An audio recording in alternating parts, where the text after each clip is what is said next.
এই গহপুৰ সমষ্টিত কিন্তু ৰিপুণ বৰা ডাঙৰীয়াই উন্নয়নৰ উ শব্দটোকে চুই যাব নোৱাৰিলে। এমুঠি খুটাৰ কাৰণে, এখন কম্বলৰ কাৰণে আৰু কিমান যে কৰিব লগা হৈছিল কংগ্ৰেছৰ দিনত। আপোনালোকে সকলোৱে জানে এতিয়া বিশ্বৰ সৰ্বাধিক জনপ্ৰিয় আৰু শক্তিশালী এগৰাকী ৰাজনেতা। আমি সৌভাগ্যৱান, আমি গৌৰৱান্বিত যে আমি এনেকুৱা এজন প্ৰধানমন্ত্ৰী পাইছোঁ যিগৰাকী প্ৰধানমন্ত্ৰীয়ে আজি ক্ৰমাগতভাৱে বছৰ বছৰ জুৰি বিশ্বৰ 200খন দেশৰ 800 কোটি মানুহৰ মাজত আটাইতকৈ জনপ্ৰিয় নেতা হিচাপে তেওঁ নিজৰ কৰ্মেৰে স্বীকৃতি লাভ কৰিবলৈ সক্ষম হৈছে। প্ৰধানমন্ত্ৰী ডাঙৰীয়াৰ পথ অনুসৰণ কৰি আমাৰ অসমৰ কৰ্মদক্ষ ভৱিষ্যদৰ্শী মুখ্যমন্ত্ৰী ডক্টৰ হিমন্ত বিশ্ব শৰ্মা ডাঙৰীয়ায়ো আজি দিনে নিশাই অহৰ নিশে 24 ঘণ্টাৰ 24 ঘণ্টাই আমাৰ অসমখনক আমাৰ অসমীক ভাৰতবৰ্ষৰ মানচিত্ৰত এখন উন্নত ৰাজ্য হিচাপে প্ৰতিষ্ঠা কৰাৰ সংকল্পেৰে আমি তেওঁৰ নেতৃত্বত আমি কাম কৰি আছোঁ। একেদৰে আপোনালোকৰো এই সমষ্টি, এই গহপুৰ সমষ্টি এটা সময়ত ইয়াৰ পৰা ৰিপুণ বৰা ডাঙৰীয়া ইয়াৰ পৰা বিধায়ক আছিলে। এই গহপুৰ সমষ্টিত কিন্তু ৰিপুণ বৰা ডাঙৰীয়াই উন্নয়নৰ উ শব্দটোকে চুই যাব নোৱাৰিলে। মাননীয় মুখ্যমন্ত্ৰী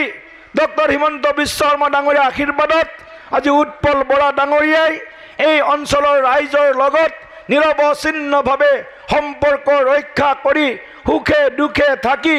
গাঁৱে ভূঞে চাৰিওফালে আজি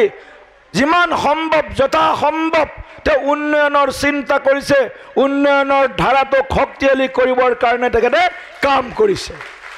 গতিকে মই উৎপল বৰা ডাঙৰীয়াকো ধন্যবাদ জ্ঞাপন কৰিছোঁ। আমাৰ সাংসদ এতিয়া ৰঞ্জিত দত্ত ডাঙৰীয়া, তেখেতো বিহালী সমষ্টিৰ বিধায়ক আছিলে, তেখেতো মাননীয় মন্ত্ৰী আছিলে অসম চৰকাৰৰ, এতিয়া বৰ্তমান শোণিতপুৰ সংসদীয় সমষ্টিৰ তেখেত সাংসদ। তাৰ লগত পল্লৱ লোচন দাস ডাঙৰীয়া বহি আছে, তেখেতো সাংসদ আছিল। এই যে ব্যক্তিসকলৰ আমি নাম কৈছোঁ, এই ব্যক্তিসকল কেৱল একোজন ব্যক্তি নহয়, টিম বিজেপিৰ প্ৰতিগৰাকী যুঁজাৰু, প্ৰতিগৰাকী সেনানী। আমি গাঁৱৰ ৰাস্তা ঘাট আলি পদূলি পৰা আৰম্ভ কৰি সৰু দলং কালভাৰ্টৰ পৰা আৰম্ভ কৰি অংগনবাদী চেণ্টাৰৰ পৰা আৰম্ভ কৰি বিভিন্ন ধৰণে গ্ৰামাঞ্চলৰ বিকাশ আমি কেনেদৰে কৰিব পাৰোঁ, এই গোটেই ব্যৱস্থাটো পঞ্চায়তী ৰাজ ব্যৱস্থাত সংলগ্ন কৰা হৈছে। আৰু সঁচা কথা,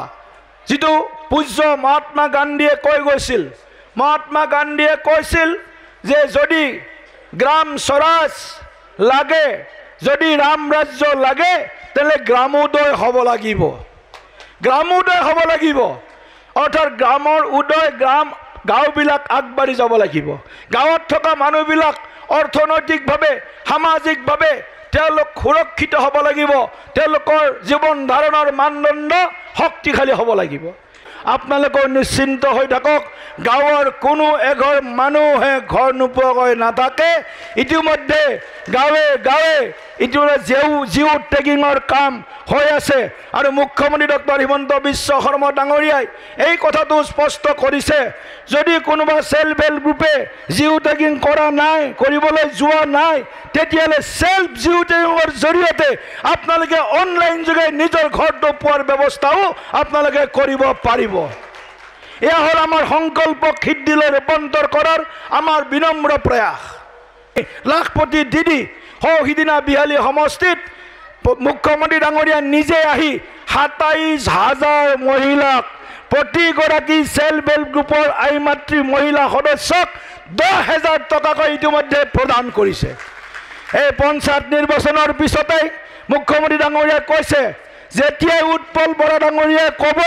যে দুৰ্গা পূজাৰ আগতে পইচা দিব লাগে, নহয় দুৰ্গা পূজাত গোটেইখিনি খৰচ কৰি পেলাব, দুৰ্গা পূজাৰ পিছতে দিব লাগে, ইয়াৰো ৩০,০০০ প্ৰায় মহিলাক আমি ১০,০০০ টকাকৈ দিয়াৰ কাৰণে ইতিমধ্যে পইচা জমা কৰি ৰাখিছোঁ বাকচত। খালি ডিবিটি কৰিলে হ'ল, ডাইৰেক্ট বেনিফিট ট্ৰেন্সফাৰ কৰিলে হ'ল আপোনালোকৰ একাউণ্টত, ৩০,০০০ মহিলাৰ একাউণ্টত ১০,০০০ টকা, অৰ্থাৎ ৩০০ কোটি টকা কেৱল বিহালী সমষ্টিৰ কাৰণে দিয়াৰ কাৰণে মুখ্যমন্ত্ৰী ডাঙৰীয়াই সাজু কৰি ৰাখিছে।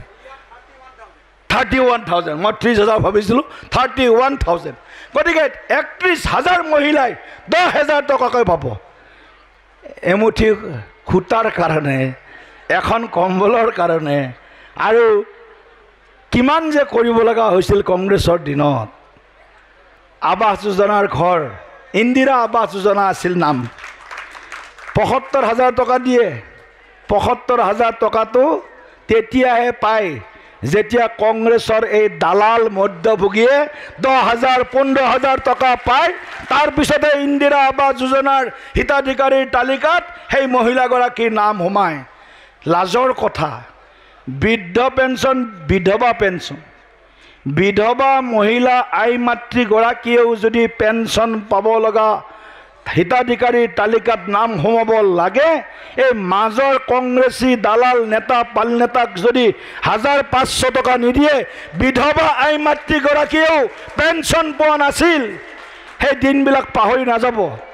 আজিৰ দিনটোত কোনেও কাকো 1 টকা দিব লগা হোৱা নাই কোনো এখন আঁচনিৰ কাৰণে আপোনালোকে কিমান মানে আশীৰ্বাদ দিছে আমাৰ হুঁচৰিত যিটো আমি কওঁ হুঁচৰিৰ শেষত গৃহস্থক যেতিয়া হুঁচৰি দলে আশীৰ্বাদ দিয়ে মূৰৰ চুলি ছিঙি আশীৰ্বাদ কৰিছোঁ গৃহস্থ কুশলে থাক ৰাইজেও মূৰৰ চুলি ছিঙি বিজেপিক আশীৰ্বাদ কৰে বিজেপি তোমালোকে আগবাঢ়ি যোৱা তোমালোকে ৰাইজৰ হৈ কাম কৰা দেশৰ হৈ কাম কৰা পঞ্চায়ততো কাম কৰা পাৰ্লিয়ামেণ্টতো কাম কৰা বিধানসভাতো কাম কৰা টাউন কমিটিতো কাম কৰা মিউনিচিপাল বোৰ্ডতো কাম কৰা কেৱল মাত্ৰ বিশ্বাস নৰেন্দ্ৰ মোদীজীৰ ওপৰত কেৱল মাত্ৰ বিশ্বাস ডক্টৰ হিমন্ত বিশ্ব শৰ্মা ডাঙৰীয়াৰ ওপৰত কেৱল মাত্ৰ বিশ্বাস ভাৰতীয় জনতা পাৰ্টি আৰু NDAৰ ওপৰত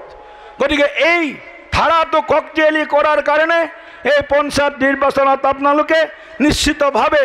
আমাৰ NDA ভাৰতীয় জনতা পাৰ্টি অগপৰ প্ৰাৰ্থীসকলক বিপুল ভোটত জয়যুক্ত কৰিব বুলি মই আপোনালোকৰ ওচৰত মই আশা ব্যক্ত কৰিছোঁ আহ্বান জনাইছোঁ ইতিমধ্যে আমাৰ কিমানগৰাকী জিকিলে এপি 7 গৰাকী আঞ্চলিক পৰিষদৰ প্ৰাৰ্থী এই গহপুৰ সমষ্টিৰ পৰা বিনা প্ৰতিদ্বন্দ্বিতাৰে নিৰ্বাচিত হৈছে আৰু আপোনালোকক যদি মই ৰাজ্যৰ হিচাপটো দিওঁ আপোনালোকৰ আৰু অলপ আনন্দ লাগিব গোটেই অসমত 397খন জিলা পৰিষদৰ আসন 397খন জিলা পৰিষদৰ আসনত বিনা প্ৰতিদ্বন্দ্বিতাৰে ভাৰতীয় জনতা পাৰ্টিয়ে 32খন আসনত জয়যুক্ত হৈছে 2খন আসনত অসম গণ পৰিষদ দল জয়যুক্ত হৈছে সৰ্বমুঠ 34খন আসনত ভাৰতীয় জনতা পাৰ্টিয়ে জিলা পৰিষদত এতিয়ালৈকে জয়যুক্ত হৈছে বিনা প্ৰতিদ্বন্দ্বিতাৰে 1997খন আঞ্চলিক পঞ্চায়ত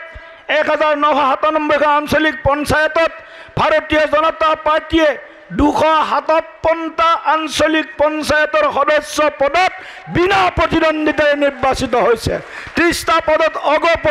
বা 12টা পদত গণশক্তি আৰু আৱাসং যৌথ মঞ্চ সৰ্বমুঠ 12 30 42